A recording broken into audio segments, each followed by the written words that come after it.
Welcome back to another Logic Pro tip. And in this video, I'm going to be talking about user patches and how you can utilize them to save yourself a whole lot of time. So this was another thing in Logic that I was afraid of or just avoided learning for a long time. If we look at Logic, it's on the left side here. You click this little box and it opens the library on the left side. So if I look at this, Logic has a bunch of stuff that's already built into it, but the very top thing says user patches. So if I click that, these are all folders that I've created and they have patches that I've made that are all within them. So like, for example, just to start this off, I'm going to click base and then click Trilian base. And right away, it just loaded Trilian with all left single clicks. And so that's a big part of this that I want to stress is you don't have to like click and hold or do any right clicking or anything. It's all just like single clicks once you're set up. So if I wanted to switch to like a mini Moog, it's just a different patch. Immediately it loads and I'm already there. So it's super fast to switch between patches. If I switch between folders, it's the same idea. So like I go to orchestral, which is a whole bunch of things that I've set up. You go to harp, and it's going to load Kontakt, and I've got a harp. So, it's crazy how much time this saves because, normally to get to a patch, you got to like click and then you got to find AU instruments, then you got to find native instruments, and then you got to find Kontakt, and you got to open it, and then you got to navigate through the whole list, and then you got to find the patch, like all of these things.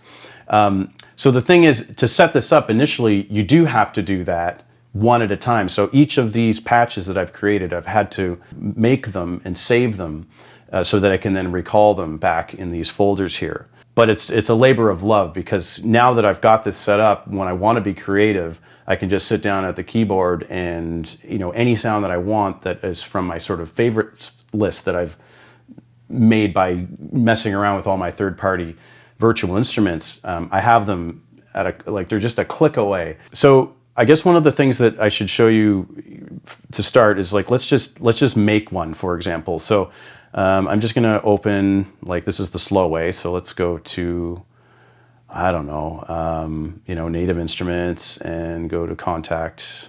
And I'm going to open Kontakt and let's just find something in the list. So audience choir, Jacob Collier. I didn't even know that I had this. So this is something.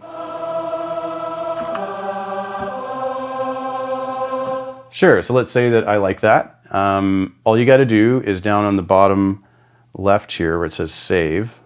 I'm going to click that. And then I need to find a folder to put it in because I'm already in patches instrument, which has all my custom folders. So this is a native instruments thing, so I'm going to go native instruments. And just to keep with my naming convention here, it'll be like NI dash, Jacob choir, for example. Save that. So now that's saved. Now this is a click away. I've done my best to like keep it simple. I've got, bass, drums, horns, keyboards. Native Instruments has its own folder because there's just so many things. Same with Omnisphere. There's just so many categories within that. So I had to make a folder for each category for Omnisphere just to give it some respect. And also because I've made an in-depth video about Omnisphere before, I was able to have a bunch of favorite patches already that I like from Omnisphere. Like for example, the guitars, this glorious guitars patch. Now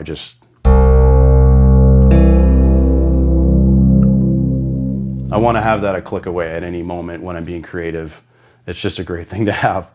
So beyond this, you may want to, if you make a mistake with like a spelling thing, or if you just make a patch, you don't like it anymore, or if you want to back up your patches or send them to friends, they are actually accessible through music and then audio music apps and then patches. It's right there. So I already have a patches backup, you can see, but if you go into my regular patches and then instrument, there's all those exact same folders that I was looking at. If you go into bass, it's those same patches and they're all, dot patch. So They're individual files. They can be saved or backed up or shared or any of that kind of thing. I think this is just a fantastic part of Logic, and you know, at this point, I can't live without it. So I hope you found this useful. Make some patches for yourself. Trust me, it's going to be great. Thank you for watching, and I'll see you in the next video.